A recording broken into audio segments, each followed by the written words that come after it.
बेटी बचाओ बेटी पढ़ाओ का अभियान वो कोई सरकारी कार्यक्रम नहीं है, समाज ने इसे अपना बनाया है और बेटियों का मान सम्मान की दिशा में समाज में एक भाव पैदा हुआ है। मुद्रा योजना हो, जनधन योजना हो, महिलाओं ने बढ़ चढ़ करके इसका लाभ उठाया है। फाइनेंशियल इंक्लूजन के अंदर आज भारत में महिलाओं का सक्रिय योगदान नजर आ रहा है। ये अपने आप में मैं समझता हूं उनके परिवार के जीवन में भी उनके सामर्थ्य को प्रकट करता है, जो सामर्थ्य अब राष्ट्र जीवन में भी प्रकट होने का वक्त आ चुका है। हमारी कोशिश रही है कि हमारे माताओं बहनों के स्वास्थ्य को ध्यान में रखते हुए उज्ज्वला योजना, हमें मालूम है गैस सिलेंडर के लिए पहले एमपी के घर के चक्कर काटने पड़ते थे, गरीब परिवारों तक उसको पहुंचाना, मैं जानता हूँ बहुत बड़ा आर्थिक बोझ है, लेकिन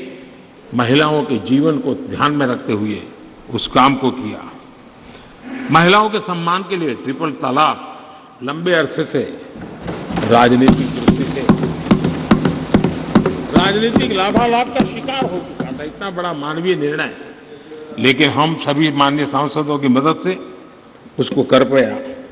नारी सुरक्षा के लिए कड़े कानून बनाने का काम भी हम सब कर पाए हैं। विमेन लेड डेवलपमेंट G20 की सबसे बड़ी चर्चा का विषय रहा और दुनिया के कई देश हैं जिनके लिए विमेन लेड डेवलपमेंट विषय थोड़ा सा नया सा अनुभव होता था और जब उनकी चर्चा में सुर आते थे कुछ अलग सी सुर सुनने को मिलते थे, लेकिन G20 के डिक्लेरेशन में सबने मिलकर के विमेन लेड डेवलपमेंट के विषय को अब भारत से दुनिया की तरफ पहुंचा है, ये हम सब के लिए गर्व है।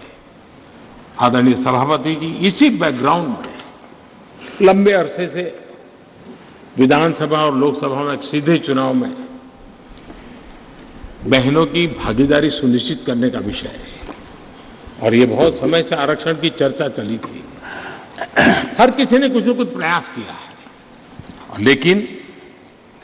और ये 1996 से इसकी शुरुआत हुई है और अटल जी के समय तो कई बार बिल लाए गए, लेकिन नंबर कम पड़ते थे, कुछ उग्र विरोध का भी वातावरण रहता था। एक महत्वपूर्ण काम